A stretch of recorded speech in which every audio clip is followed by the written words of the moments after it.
I supported Willow for 3 whole years. I poured endless resources into her, took her from a complete nobody to one of the hottest names in the industry. And yet, the day I visited her film set, she shamelessly ditched work to hook up with the male lead in a hotel. When I caught her red-handed, not only did she show no remorse, she actually blamed me for restricting her freedom.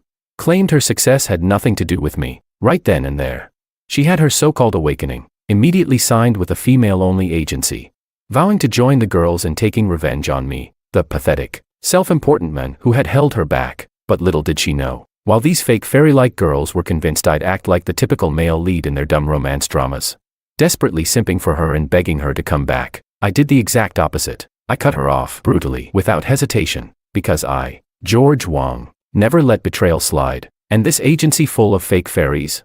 I'll make sure they go down in flames. Chapter 01. The day I went to visit the film set, my girl Willow ditched work and was caught having sex with a male actor in a hotel. When the intimate photos were delivered straight to me, everyone on set watched my reaction in anxious silence, but I didn't even flinch, because my attention had already been stolen by a young woman in the corner who looked somewhat like Willow. It was mealtime on set, and a cafeteria auntie gave her an extra chicken leg meatball. She smiled with her eyes and gave the kind of bright, genuine smile that catches you off guard. I asked thoughtfully, "Who's she?" George Wong, the man in charge of the Wong family empire, has always had a soft spot for beautiful women. If a pretty face catches my eye, I tend to be a little more forgiving. Sometimes I even hand out resources and opportunities without a second thought. But ever since Willow came into the picture, that kind of thing had happened far less frequently. Still, my reputation is no secret. The director's eyes lit up slightly and answered right away.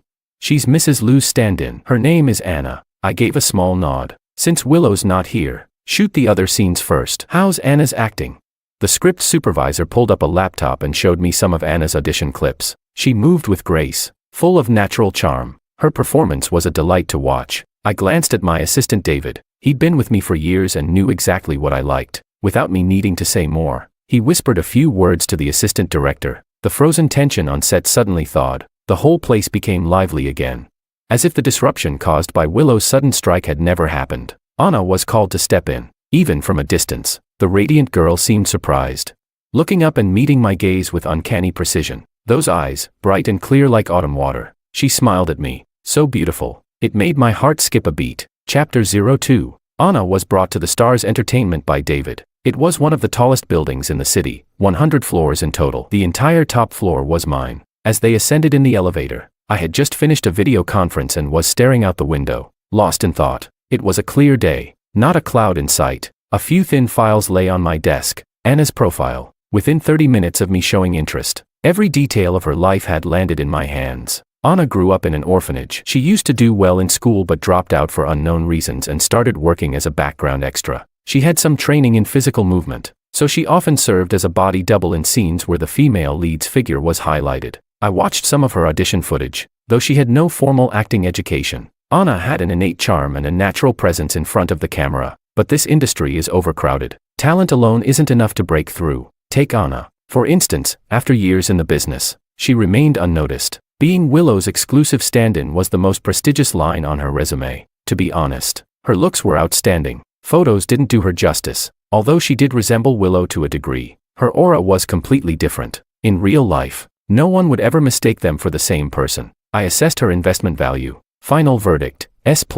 The last person I rated that highly was Willow. Chapter 03. I supported Willow for 3 years. From an unknown rookie to a blazing hot celebrity, I poured endless resources into her rise. Willow had a face you couldn't forget, gorgeous and seductive, like a blossom in full bloom. But her thin lips and cool, aloof eyes gave her a proud air, as if she were born to be worshipped. Everyone in the industry said I was deeply infatuated with Willow. After all, as the head of the Wong family, I had always kept my image clean. No scandals, no women. Willow was the only exception, and she knew it. I never denied it. To me, love or not, it didn't matter. As long as what she wanted stayed within reason, I was willing to give it to her. Many in power have their unspeakable vices. My parents once told me, the higher you stand, the freer you become. There are countless ways to relieve pressure. My way has always been simple. I appreciate beauty. It's human nature to love beautiful things, and I've always been honest about it. Willow had exactly the kind of beauty I liked. From the very first glance, she captivated me. I was always busy, almost all my time tied up in work. I barely had any emotional bandwidth left. let alone for multiple women. So all these years, there had only been Willow, partly because I hated trouble, partly because I was picky to the point of obsession.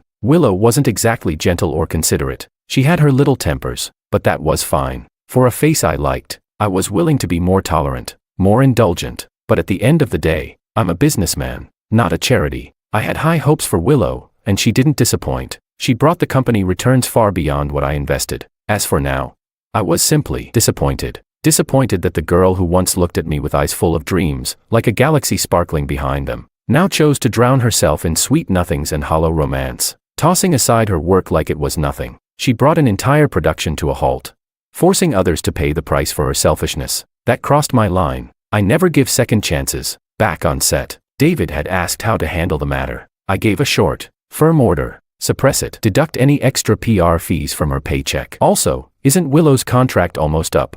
Start pulling back her endorsements and production resources. The Stars doesn't keep freeloaders. If she can't do the job, then someone else will take her place. Chapter 04. When Anna knocked and stepped in, it was only as she drew closer that I noticed a faint beauty mark beneath her eye. Her lips were full and glossy, her features softer than Willow's. She didn't have that same arrogant, haughty air. Instead, there was a calm warmth in her demeanor. She was slightly taller than Willow, probably thanks to her love for fitness. Her figure was tall and curvy, elegant in every sense, though simply dressed. Her aura made her seem like a fallen heiress from a noble family, and yet her eyes always carried a hint of a smile, the kind that immediately gave you the feeling this person had a peaceful soul. When she saw me, Anna paused for a brief second, barely noticeable, but the smile in her eyes slowly deepened, as if she'd just encountered something that genuinely made her happy. Her emotions were contagious. "Good afternoon, President Wang," Anna greeted politely. I offered no explanation as to why she had been called in, nor why this sudden meeting was happening.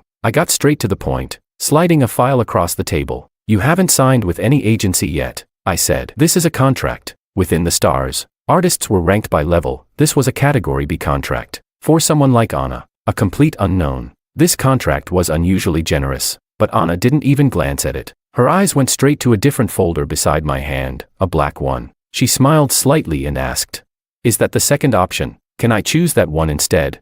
Smart and bold, I responded with a question of my own. "Do you know what my relationship with Willow is?"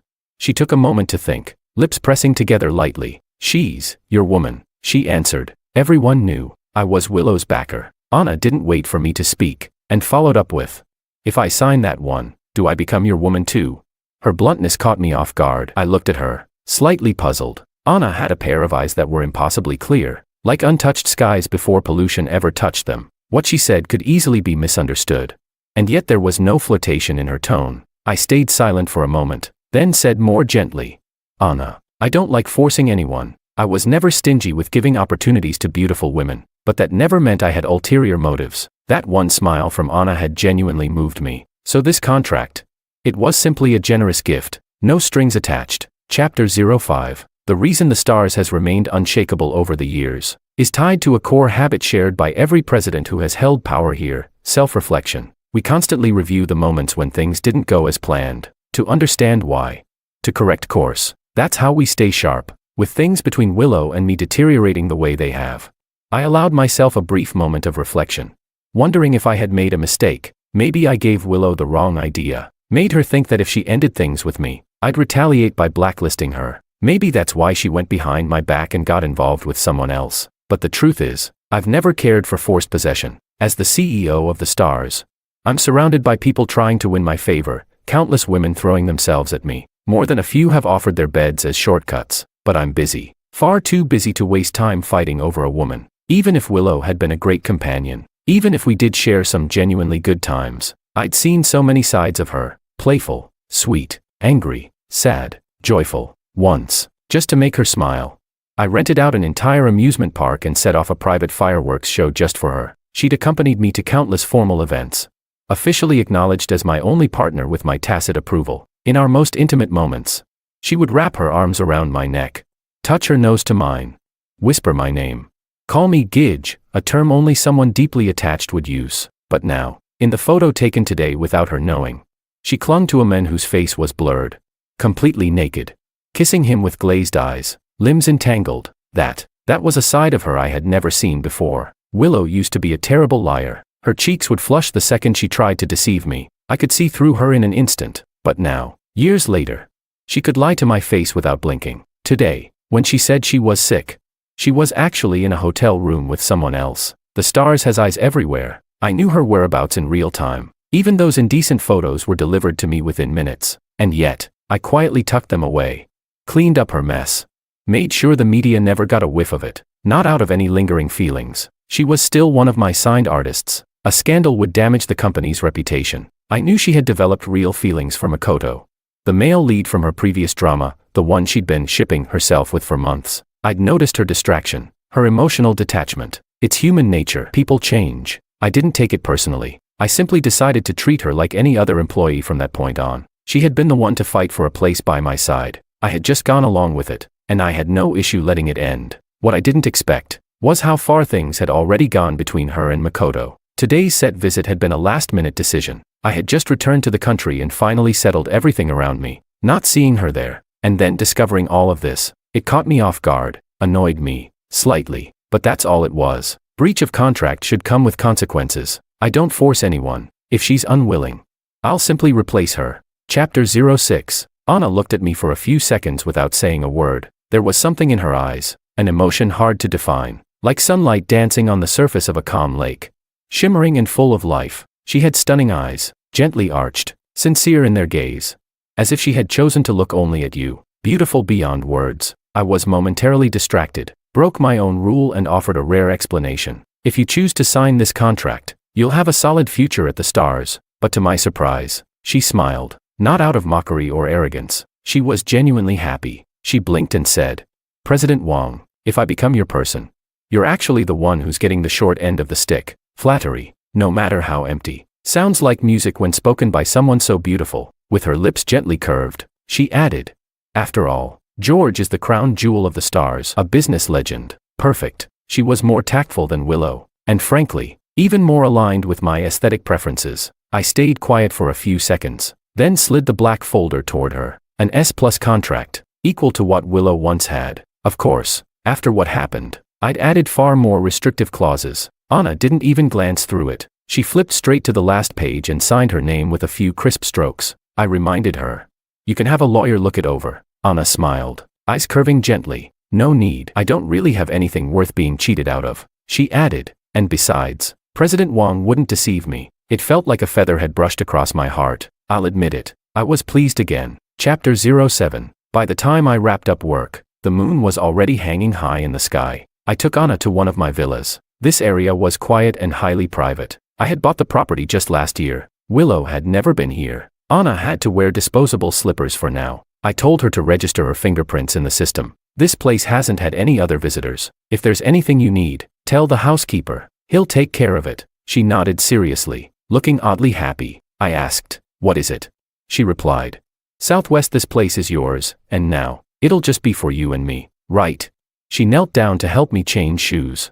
Tilting her head up, her features refined and stunning. Her blouse, crisp white silk, framed her figure elegantly. Looking up, she was pure and youthful. Looking down, the view was distracting. I didn't catch a word of what she said. I simply followed instinct, looked down at her slightly open collar, and said, stop using honorifics with me from now on. She smiled at me again, that same unreadable, soft-eyed expression, wet and glimmering like a kitten's gaze. She said, okay, Anna was born for this line of work. When her fingers gently kneaded my shoulders, my mind started to drift. The room was quiet, the only sound being fabric under her touch. Warm, dim lighting. Her pressure was perfect, sleep-inducing. She half knelt beside me. From the moment we met, this was the first time I saw something like doubt or nervousness in her expression. I don't have any experience, she said softly. Her cheeks were tinged pink. I'm afraid you won't like it. I was just about to reassure her. Honestly, even when Willow wasn't exactly cooperative, I hadn't cared much. Just looking at her face had been enough.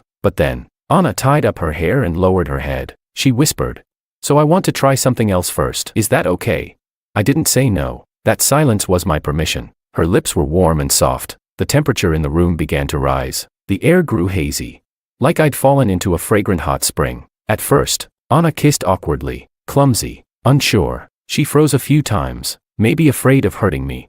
Completely stiff. Her medical report had already been reviewed by my secretary. Clean, healthy, no history of illness. The documents showed she'd never dated anyone, barely had male friends. I'd asked her, half curious, if it was her first kiss. She nodded, and then earnestly promised, but I learned fast. And now, after experiencing her lips and tongue in a far more immersive way, I finally understood just how fast she could learn. Her progress was astonishing, addictive, so much so that I didn't even notice my phone vibrating beside me. The screen lit up. Incoming call, Willow. Chapter 08. When Willow called me for the 6th time, I finally picked up. I asked, "What is it?"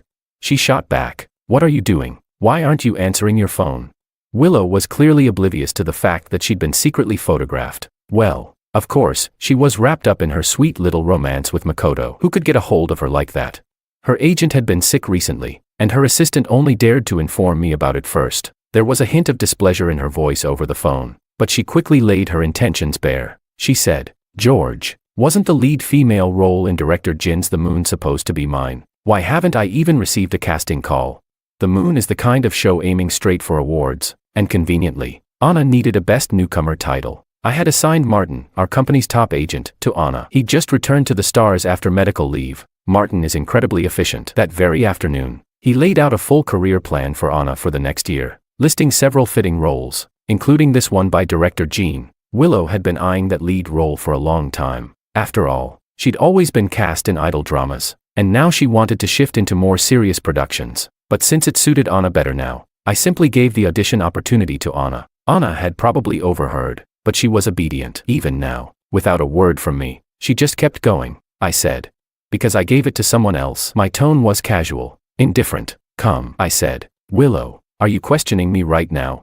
She went silent for a few seconds, as if realizing something wasn't right, and tried to soften her tone with a bit of sweetness. "George, you know I've been preparing for this role for a long time. I've been sick, so I've been a little irritable. Don't be mad at me, okay?"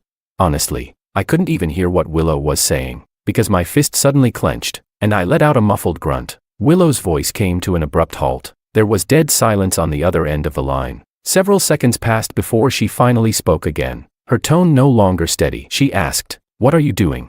But I didn't have the time, nor the energy, to respond. The call was ended. At some point, the phone had slipped into the gap of the sofa, and in the next instant, the whole world erupted out of the silence. Chapter 09. I've always been a light sleeper, but that nap was unusually deep. I felt surprisingly refreshed. When I arrived at the office, David reported, "Miss Liu has been waiting for you here." I was a little surprised, then frowned and said, "I thought she had a schedule today." David paused for a few seconds, trying to stay objective, though his expression betrayed a hint of speechlessness. He said, "Alicia was hospitalized. Miss Liu tried to ask me for your address last night and, getting nowhere, went barging through your residence. Alicia said she couldn't stop her." I replied, "Don't tell Alicia about any of this for now. Let her focus on recovering." My expression cooled. "Bring her to the meeting room." Willow clearly hadn't slept all night. She usually pays great attention to her appearance, but today, her face was unwashed, her eyes bloodshot, her expression haggard, her clothes a mess. Her looks had taken a serious hit. I stared at her for 2 seconds and thought, she's gotten uglier. At least not as pretty as Anna was last night, and I've only ever had patience for beautiful people. Willow's eyes lit up when she saw me, but then she pressed her lips together, seemingly trying hard to suppress the fury that was on the verge of bursting out. Through clenched teeth, she struck first. "George, where were you last night? What were you doing? Why did you hang up on all my calls and not pick up?" I ignored her and simply tossed the thick stack of paparazzi photos from yesterday onto the table in front of her. Willow's voice cut off instantly. Her mouth opened slightly. Her face turned deathly pale as she stared fixedly at the explicit photos taken without her knowledge. Then, suddenly looking up, she spoke in a panicked and flustered tone, her voice low. "George, it's not what it looks like. Yesterday I cut her off. The PR team is already in talks with Penguin. Their plan is for you and Makoto to keep fanning the fake couple hype and then go public with your relationship." Willow was a top-tier actress I had personally brought to fame, while Makoto was a second-rate nobody. The man in the photos was blurry, but Willow's face was captured crystal clear. Makoto and Willow co-starred as the male and female leads in Sweetheart Contract, so pretending to be a couple for publicity was part of the job. But while I was abroad, the buzz around their ship had started to get suspiciously out of hand. David investigated. Most of the paid fan traffic came from Penguin. Penguin Entertainment was Makoto's agency. There's no way those photos weren't orchestrated by Penguin Entertainment. I don't buy it. Penguin stayed unusually quiet yesterday. They were watching to see how I'd react. After all, Everyone in the industry knows Willow is my person. Pulling something like this was nothing short of provocation. And yet, with the evidence right in front of me, I didn't lose my temper. And the stars simply suppressed the photos in silence. Penguin must be feeling triumphant today, ready to name their price. An actress who's gotten lost in her love life and abandoned her work. And yet, she just so happens to be a top star under the stars. Penguin is convinced that I'd grit my teeth, swallow the insult, and protect Willow. But they're wrong. What I hate most is being set up. If I could create one top-tier celebrity, I can create a second. In this world, no one is irreplaceable. Chapter 10. The office air conditioning whirred softly, but the person in front of me was breaking out in a fine, cold sweat. Willow's body was stiff as she half-crouched down. Looking up at me with an innocent face, she said, "George, I really was sick yesterday. I felt dizzy the whole time. Makoto came to see me, and I don't really remember much of it.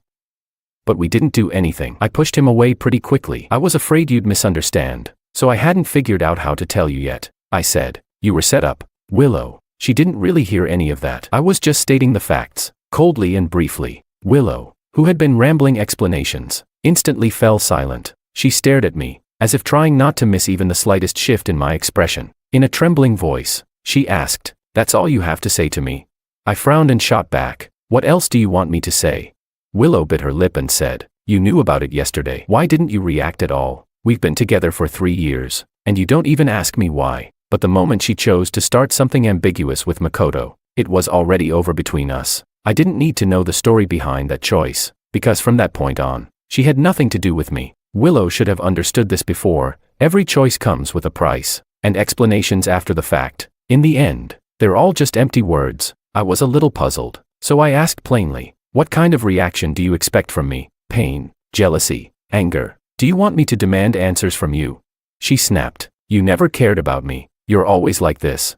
As if I'd struck a nerve buried deep in her chest, she bit her lip, suddenly stood up, and angrily shouted, "George, you treated me like a pet, like an object, a thing. Have you ever seen me as your equal? Do you even have feelings?"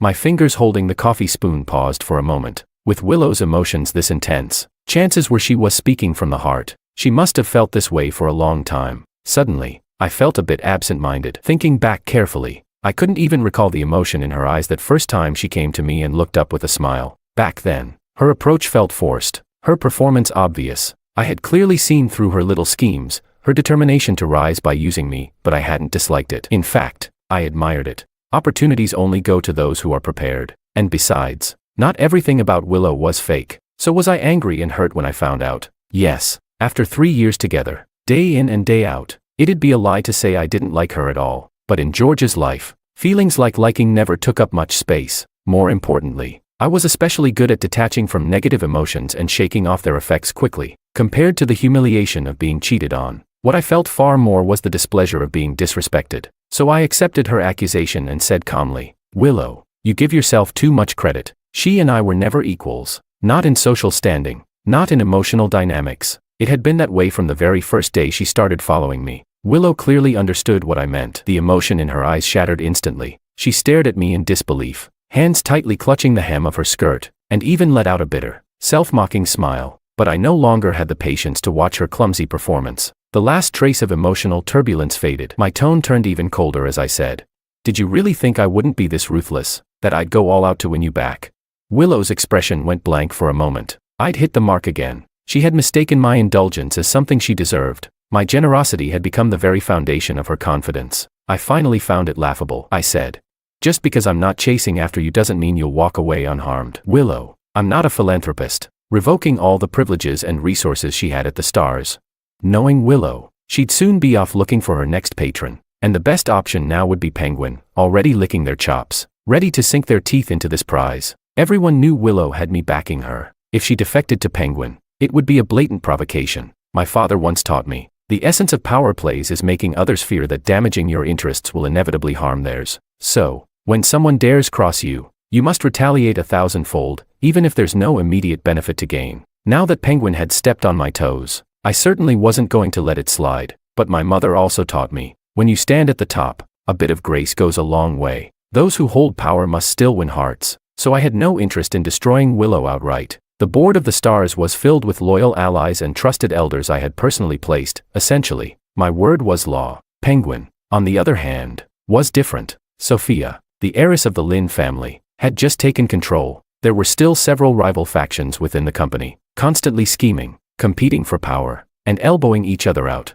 After a disheartened Willow was escorted out by security and assistants, I lowered my gaze, lost in thought. A delicate metal spoon tapped lightly against my coffee cup. In the dark surface of the drink, a face with no expression stared back at me. A moment later, I let my lips curl into a faint smile. Those who covet what belongs to others must be prepared to pay the price. Sophia, if you can't keep Penguin in check, I won't mind taking it off your hands. Chapter 11. Everyone at the Stars knew Willow had fallen from favor. It might be hard to make someone a star, but shelving someone was the easiest thing in the world. Willow's treatment took a nosedive. Her schedules grew fewer by the day. She couldn't even get into my office anymore. In sharp contrast stood Anna. With the return of Martin, the company's top agent, assigned to handle just one newcomer, no one at the Stars was stupid. The moment they saw Anna's face, they understood. But Willow, who hadn't had any encounters with Anna, had no idea. No one warned her, because that would be asking for trouble. The only thing that surprised me was that Willow still hadn't reached out to Penguin Entertainment.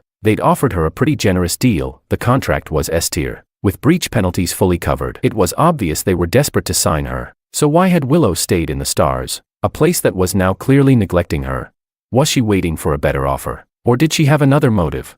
I soon got the answer, because on the audition day for the Moon, Willow showed up uninvited, though it was technically an audition. Anna was the candidate I had pushed forward. As long as she didn't mess up badly, the role was basically hers. Anna's scene was a fight sequence. Her eyes sparkled like stars, brows elegant as spring hills. Every movement highlighted her graceful form, and when she landed, her breathing remained calm and steady. As the biggest investor behind director Jin's production, the Stars and I had a close relationship with him. His eyes lit up as he watched, clearly in high spirits. He even teased me, saying, "With talent like this, President Wang, you didn't need to show up yourself. A single word from you would have been enough. You had me worried for half a month." I paused for a moment, suddenly realizing, it was true. I almost never came to the set, and I never attended auditions. Too much work, too little time. I frowned, thinking about why I came today. It was probably because I wasn't quite at ease. Also, Anna had asked me if I ever watched the dramas she acted in. Willow used to make all kinds of requests. This role, that project. Wanting to be famous wasn't a big deal, and I had always indulged her. But Anna never asked for anything. She only asked little, irrelevant things, like whether I watched her shows, or when I usually had free time to check my phone, because she just wanted to share interesting things with me, anytime, anywhere. The food on set, something fun that happened in class, a casual hello, so simple, never fake. She was so pure. She'd blush if you teased her a little, which made me wonder, how was it that someone like her could be bold enough to offer herself to me so easily the first time we met? Her social media was mostly food and scenery. When she wasn't working, she kept a regular routine. She never went clubbing or partying, and she never asked for much. She reminded me of a canary I once kept. She and Willow were two completely different people, so naturally, I treated her in two completely different ways. While I was still lost in thought, Anna, having changed out of her costume, walked over to me. The director's team had already tactfully walked away. Anna looked like she had something to say but instead just smiled at me. Her eyes curved and radiant, stunning and refined, full of grace. Success brings glow. Even though it had only been a short time since I started supporting her, she was already far more dazzling than before, like an uncut gem shaped by my own hand. Now polished and glowing with elegance. Beautiful. I looked at the emotion in her eyes, genuine, untouched by pretense, and felt my breath hitch slightly. I lifted my hand and touched the faint beauty mark beneath her eye. "George," a familiar voice rang out behind me, full of resentment. The soft, hazy atmosphere shattered instantly. Willow stood behind me in a baseball cap,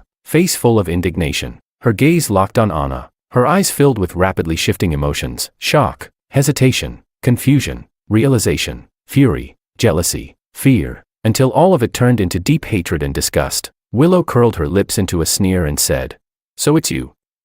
I remember you, that little stand-in, right? What now, stand-in on set, stand-in in bed too?" Her expression was twisted, her tone increasingly hysterical. I frowned, seeing no one with her. I guessed she'd snuck in. I looked down at my phone, planning to call someone to escort her out. I'd long lost any interest in talking to her, especially now that she was acting crazy. Anna responded calmly. "Miss Liu, your words are vile. President Wang's personal life has nothing to do with you. And besides, if the problem lies in yourself, don't blame others for seizing an opportunity." Willow snapped. "President Wang, wow, you sure know how to suck up." And you dare talk to me like that? What the hell are you even? Her face flushed red with anger, her tone dripping with sarcasm, her words becoming more and more outrageous. She bit her lip and spat. President Wang really doesn't have standards. Huh? All this time, you've been busy screwing her, right? A green tea bitch like her, probably sleeping her way to those roles. Who knows if she's already caught something nasty from outside. Bang. I slammed the folder hard into her face. My voice was icy. Willow, can't speak like a human being anymore. Or did I spoil you so much over the years that you actually think you're someone? Willow stared at me, covering her face, dazed and stunned. I looked up and said, I already called someone to take you back. Don't embarrass yourself out here. Her face turned pale. She trembled all over. In a voice full of disbelief and despair, she shouted, George, the stars gave all my resources to her, didn't they? Is that what this means? You don't want me anymore? Just because of her, you're completely done with me. Willow's real education level was middle school. Even before, communication with her wasn't always smooth. Sometimes I couldn't understand how her brain worked, but in this moment, I vaguely understood why she hadn't left the stars. She probably wanted to salvage our relationship. Isn't that laughable? My patience had finally run out, I said. This has nothing to do with Anna. You're being kicked out because you skipped work to sleep with another man, and were stupid enough to get caught on camera, damaging the company's image and interests. She suddenly stood up, chest heaving, her eyes burning with fury. She shouted incoherently, George, I didn't get famous because of you. Let me tell you, it's the stars that can't live without me, not the other way around. I'll be just fine without you. Just wait and see. The whole place fell silent. Security had arrived. I didn't bother sparing her another glance. I said, Get lost. Chapter 12. It wasn't until we returned to the villa that I realized Anna had been unusually quiet today, but the way she massaged my shoulders was still as gentle and meticulous as ever. I looked up at her and asked, Not happy? Although I had finally lost patience and stood up for her today, Willow's words were indeed harsh. It was only natural if Anna was feeling upset. Her fingers paused slightly. Under the lights, her pupils shimmered in a warm amber hue, soft, clear, and pure as flowing water. Anna said softly, No. I just think it wasn't worth it. I asked, What wasn't? She pressed her lips together and didn't answer. I understood and said, Willow has nothing to do with me anymore. If you want to curse her a little, it's fine now, she replied. But she was someone you used to like. I paused for a few seconds. Like? Back then, I did like her. Otherwise, why would I have chosen her alone, supported her so fully? But if something can be taken back so quickly, then perhaps it was never that precious to begin with. Anna suddenly crouched down beside me, raising her face close to mine. She said, President Wang. Her eyes were full of emotion I couldn't quite decipher, glistening and soft, like overflowing moonlight. I asked, What's wrong? I watched her trembling lashes. She said, I'm not dirty. Her voice was light and clear, but in this moment, it carried a hoarse edge. She said, I haven't been with anyone else. I'm very clean. Of course I knew that. I'd seen her medical reports. Her tone was casual, but something about it carried a subtle grievance. The official, detached response I had prepared caught in my throat. I leaned down and gently kissed her soft, moist lips. I didn't say a word. The temperature rose. Everything continued as usual. In our most intimate moment, those eyes of hers seemed to be saying 1,000 things. In her broken, whispery voice, I thought I heard her quietly asking, Did you do it for me? Do you still like her? If you don't like her anymore, could you spare just a little for me? But I wasn't sure if I heard her right, because she said, None of that matters. I instinctively asked, Then what does? She stayed silent. She didn't answer, and I didn't press further. Starlight blanketed the vast universe, and everything melted into the moonlit galaxy. Chapter 13. Willow officially terminated her contract with the stars. Penguin sent someone to negotiate the penalty fees. I didn't make it difficult. I let her go without a fuss. Alicia is technically a distant cousin, something like a third cousin. Despite being a pampered heiress, she's always been enthusiastic about being an agent, bold, loyal, and driven. She had given her all to managing Willow, always first to fight for resources. Who would have thought Willow would sneak off while she was sick, skip work to date, and now even jump ship to Penguin?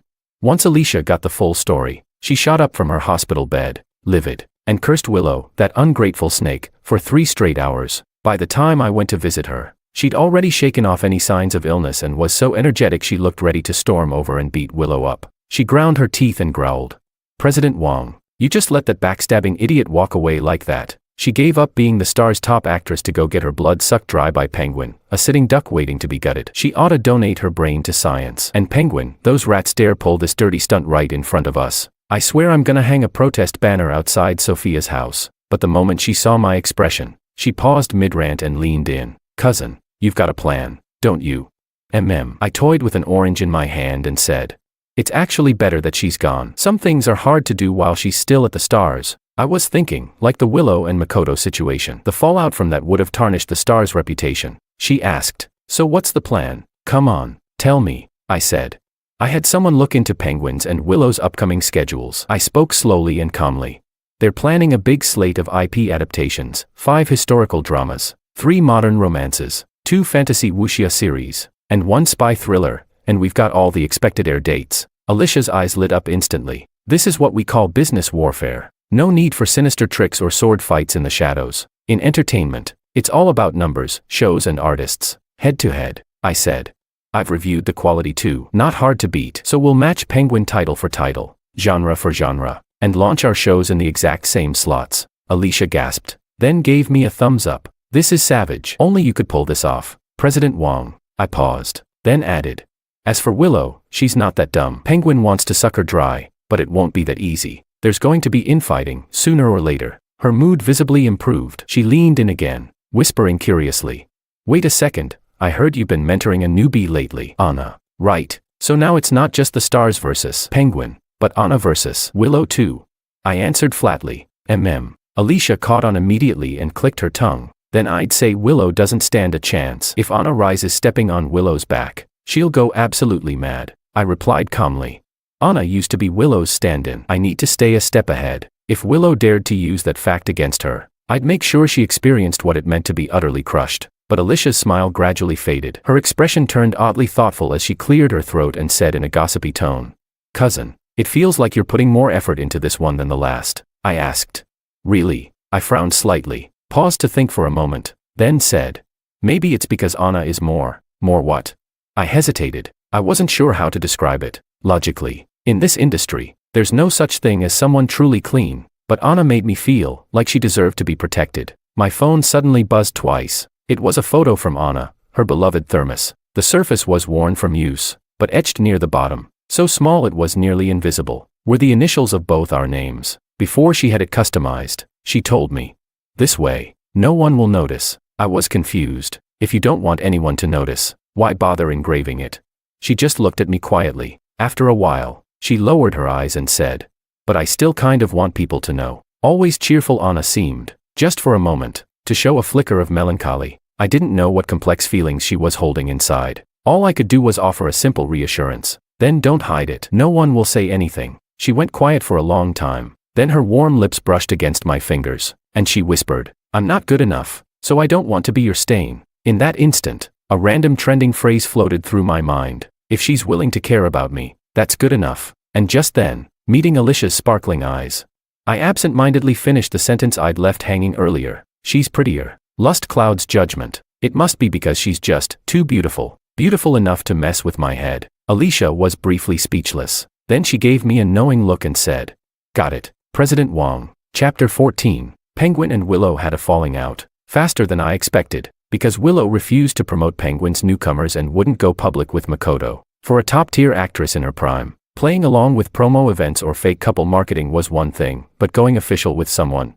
that was career suicide. But Penguin didn't care. They were determined to ride the wave. They wanted their tightly controlled Makoto to eat this piece of meat, no matter what. Infamy is still fame. In the age of monetized traffic, even if Makoto was getting cursed out by Willow's fans now, a few months down the line he could cry a little, play the victim, and use the drama to win loyalty. Willow's job hopping wasn't exactly glorious, and her fans didn't know the full truth, but they did know she was being sidelined by her new agency and having a rough time. After all, the resources Willow used to get from the stars were high quality and plentiful, but over at Penguin, they were stingy, hesitating to give her this or that, always holding back. Willow started nudging her fans to pressure Penguin, but Penguin played dead and stayed silent. At first, I wondered if they'd poached Willow just to keep her as a trophy, but I soon found out the real reason for Penguin's attitude. 1. Willow's refusal to cooperate had seriously pissed them off. 2. They were convinced that even after leaving the stars, I would still quietly provide her with resources. In Penguin's eyes, Willow had me wrapped around her finger. They thought I was like the brainless male leads in their cheap romance dramas, chasing after the female lead like a lovesick puppy. unwilling to see her suffer and secretly shielding her from the shadows. When I first heard this rumor, I found it absurd, until David said to me, "President Wang, since Penguin changed CEOs, the entire exec team has been women." I was speechless. Well, that explained it. Fake feminists with twisted mindsets always think men should automatically sacrifice everything for women. Still, Penguin's situation was a little sad to see. Plenty of companies ended up like this after a major leadership reshuffle. I couldn't help but think of Anna, the way her eyes drooped listlessly, her expression soft and sorrowful. She said she didn't want to be my stain. Her eyes were dim, her voice gentle, heartbreakingly delicate. "So, no, you can't lump everyone together." David's face was once again marked by faint disgust. He gritted his teeth and said, "Penguin, they're all the same. Just a pack of snakes." I looked down and signed a document. I said, "Then I'm afraid they're going to be very, very disappointed." Chapter 15. Willow came looking for me again. According to David, she had been frantically trying to find me these past few days. I knew exactly why. Things weren't going well for her at Penguin. A ship needs both leads to play along. During this time, Willow's interactions with Makoto were stiff and reluctant. Her face practically screamed forced. Most of the ship fans had already scattered, and a group of Willow's loyal solo stans had started collectively attacking Penguin online. Penguin couldn't out-argue Willow's fans, but they could grind her down. They started lining up fast cash gigs for Willow, low-tier commercials and variety shows. Willow had originally planned to focus on improving her acting skills and transitioning into serious dramas. But Penguin treated her like nothing more than a cash cow. They signed her onto a string of idol dramas in one go. Some were clearly low budget and poorly made, but the pay was high. Penguin didn't care, they took them all. That's always been their approach. Either wear you down until you're broken, or until you give in. Willow was miserable. In just a short time, she'd visibly lost weight. She no longer had the confidence that came from being with the stars, or from having me behind her. So she put her mask back on, the one she wore the first time we met. She looked at me with desperate, pained eyes, full of regret and fear. She said, "George." Her voice was soft and pitiful as she asked, "Would you still be willing to take me back?" My gaze moved slowly, inch by inch, across her face. She'd obviously tried to clean herself up, wore makeup, styled her hair, but she wasn't as refined as before. The skin on her neck was uneven in tone, and though she'd painted herself sickly, the makeup felt heavy and artificial. Then I realized, maybe it was just because I'd been looking at Anna too much lately. Now when I looked at Willow, even her face felt utterly unremarkable. I didn't say a word. Willow just stood there, stubbornly, foolishly, staring at me. Her regret was real. Her feelings were real. Her fear was real. Her pain, too. But she still felt fake. There was no ripple in my heart, nothing. I simply looked past her. Anna was walking over. Quick steps and a smile on her face. She didn't even glance at Willow. The joy in her eyes was as genuine as ever. Willow stared at me in a daze, her tone shifting. "You came to pick her up from work?" I didn't respond. I just reached out and took Anna's hand. Behind me, Willow's voice turned sharp, overflowing with unwillingness, desperation, jealousy, and venom. She shouted, "George, she's just my stand-in. What does she have that I don't?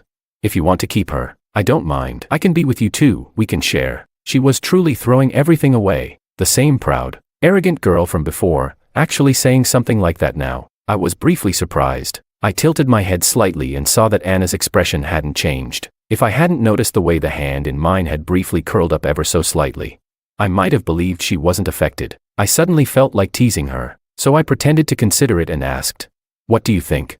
Anna didn't answer. She lowered her eyes and waited quietly, her gaze unfocused, as if her mind had gone blank. After a while, she finally came back to herself and said, "If President Wang thinks it's good, then I think it's good too." A lie. She actually lied to me. This new side of Anna surprised me, and since I had no interest in dealing with irrelevant people anymore, I said flatly, "I don't think it's good." In an instant, Anna's eyes lit up. She tried hard to control her expression, but the joy spilled out from her face uncontrollably. It was contagious. I reached out and gently patted her head. As for Willow, she was taken away by security. Whatever she shouted behind us, we didn't hear a word. Chapter 16. No one knew what Willow was feeling, but the very next day, a wave of gossip flooded the entire internet, accusing Anna, once Willow's stand-in, of using underhanded means to rise to fame. I suspected she paid out of pocket to commission the smear pieces herself. She must have completely lost her mind. Still, she knew who she could and couldn't mess with. She didn't dare mention a single word about me. As public opinion started to heat up,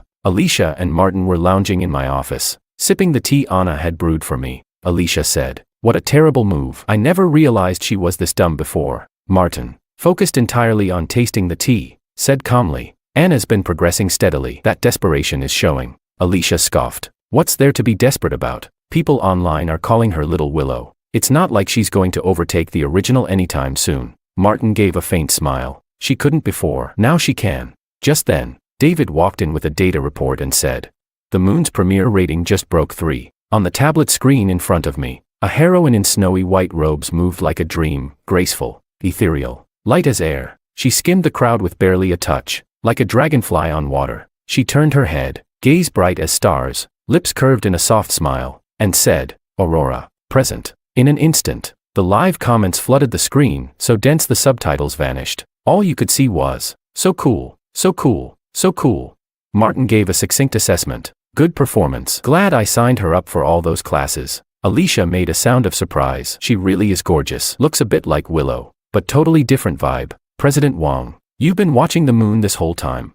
I said. "I promised. I had promised Anna I'd watch her show, so I squeezed it in during a small meeting. To be honest, the moment I saw the opening, I knew Anna had already won. Aurora was an incredibly likable character, brilliant, skilled, born in hardship but untainted by it. Unlike the typical, strong female leads in today's shows, who posture like queens but constantly demand the male lead to serve them, Aurora fought shoulder to shoulder with her partner. They grew together. With dramas shifting direction these days, her kind of role was exactly what the market wanted. As for Willow, her own idol drama, Romantic Encounter, had also aired that week. Its first episode couldn't even crack a 1.0 rating. Alicia opened the premiere and, watching as she spoke, said, "Did Willow get some tweaks done? She looks rough, not just a little, probably from being squeezed dry by Penguin these past few weeks. She looked completely worn down. Even with the strongest filters, the camera couldn't hide her exhaustion." The comparison between the Moon and Romantic Encounter was brutal. The data was an absolute slaughter. Martin chuckled softly. "The tides turned. After tonight, who's the real stand-in? Hard to say." Alicia clapped her hands, laughing with glee. "You're all so evil, but I love it," Martin said. "This is nothing. Our boss still has his next move lined up." Penguin, right?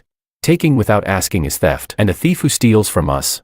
We don't stop until their bones crack." David frowned slightly at Martin's tone, clearly disapproving. He gave him a subtle look, as if to say, "Tone it down." I took a sip of tea and said, "Things that are stolen, if I say I don't want them anymore, then they're worthless, and a worthless thief is nothing." Of course, that was a lie. Something stolen, before it's taken, might be a precious gem, but once it's stolen, all it can ever be is a stone, because I'm not a generous man. That night, public opinion flipped. Anna and Willow's performances in their respective shows were night and day. Major influencers started posting, sarcastically questioning, who's the real stand-in now? Some drama-loving content creators even compared their performances frame by frame, editing the two women into side-by-side clips. The result?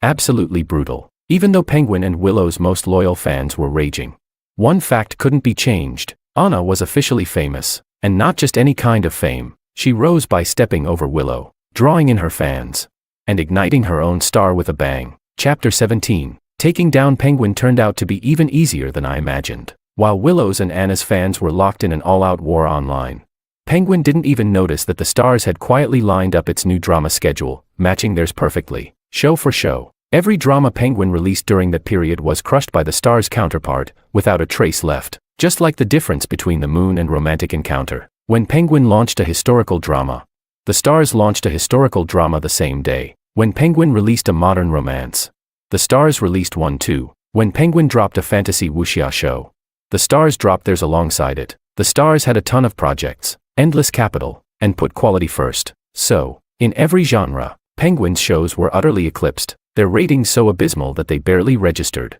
Their performance was so dismal they didn't even dare include the numbers in internal reports. Stock prices plummeted. It was a complete rout. A swift, brutal, overwhelming defeat. Streaming platforms began treating Penguin like a plague, turning down multiple partnership proposals. Truth be told, Penguin's productions weren't completely trash, but comparison is the sharpest blade. When placed side by side with the Stars' big budget, high-polish releases, even their primetime shows, Penguin didn't stand a chance. They were crushed into dust. Penguin couldn't hold out any longer. Or rather, Sophia couldn't. She sent people to feel out the situation, but David politely sent them away. She never even got to see me. At this point, the entire industry saw it clearly. Penguin had offended me. The Stars went all in, sparing no expense, using the most direct, Heavy-handed method. We burned through half of Penguin's investment projects and left them bleeding. In less than a month. As the stars kept dropping new trailers timed to align perfectly with Penguin's launches. Penguin's internal factions finally collapsed. Members of rival factions came to meet with me. No one knew the details of those conversations. Only that afterward, the stars reported a large outflow of funds, suspected to be used to acquire Penguin shares. Sophia broke. She came to me, begging for peace, apologizing over and over. Saying how hard things had been for her. Saying she was just a girl. Asking me not to hold it against her. I replied with a flat tone, a faint mocking smile. A girl. President Bai, you're in your 20s. Still calling yourself a kid, don't you think that's a little ridiculous? Sophia's face stiffened. She pressed her lips together, silent. I sat back, perfectly composed, watching her performance in full. Then I tossed a folder onto the table. Take a look. Sophia didn't understand at first, but the more she read, the paler her face became. Her lips trembled. Then with a loud thud, she dropped to her knees. There wasn't anything special in the folder, just solid evidence of Penguin's illegal activities. I'd used a few tactics to get it from Makoto. The guy was trash, ambitious and scheming. After tricking Willow into getting close to him, he secretly took photos of them kissing, among other things. Then teamed up with Sophia to pull off their plan. I said, Miss Lin, you know exactly what this folder is worth. My advice, retire early, before you get burned. 1 hour later, Sophia left the stars looking like a ghost. Penguin had officially changed hands. Chapter 18. At the end of June, The Moon was nominated for the Golden Screen Awards, private setting, with references to categories like Best Drama, Best Director, Best Actor, Best Actress, Best Screenplay, and Best Scriptwriting. Sophia's resignation didn't cause much of a stir. I didn't have the time or interest to clean up such a mess. I picked up a few promising artists and projects I had my eye on, then handed the rest over to my cousin to sort out, and she definitely held a grudge, completely ignored Willow as if she didn't exist. Very soon, the woman I had once lifted into stardom with my own hands began to fade from public conversation, her presence dwindling into irrelevance. She tried everything to reach me, registering countless new phone numbers to call, but the difference in our social status was now too great, and I'd already instructed that she not be allowed near me, so no matter what she did, she never saw me again. Her contract with Penguin Entertainment further restricted her freedom. No one dared offend the stars, and so, no one was willing to take the risk of signing her. She was trapped at Penguin. The entertainment industry replaces people in the blink of an eye. Now, Anna had taken Willow's place at the top of the food chain. And not just that, thanks to The Moon, she had won both Best Newcomer and Best Actress at the Golden Screen Awards, a meteoric rise, complete stardom. At the awards ceremony, Anna walked on stage holding her thermos. She said, I want to thank someone. He is my moonlight, and my benefactor. The silver initials on the edge of the cup shimmered faintly. I applauded from the audience, unable to stop the subtle ripple in my emotions. But in the end, all I told her was, you don't have to mention me. I don't need anything in return, because investing in her had already given me nearly 100-fold return. That was the truth. Anna smiled at me. It wasn't a wide, joyful smile, but her eyes held that same unplaceable, glistening emotion. She said, I just wanted to leave behind some trace that I once stood by your side. I asked, what? She smiled gently and said, I see the bright moonlight cast upon the beams. I do not ask to grow old with you in the years ahead. I only wish to walk with you tonight and share this moment. It was the final line Aurora says to the male lead in The Moon. I had never seen anyone in this industry perform with as little trace of performance as Anna. Unless she wasn't acting. Anna was still smiling, gentle, sincere, radiant, just like always. Her eyes shone with light, and her voice was reverent. She said, there may be many Annas in this world, but there is only one George, so this admiration for the moonlight upon the beam was always mine alone. None of that really matters. What does? She didn't say it out loud. She only answered in her heart. She looked up at George and thought, the moon hangs high in the sky. All you have to do is look up.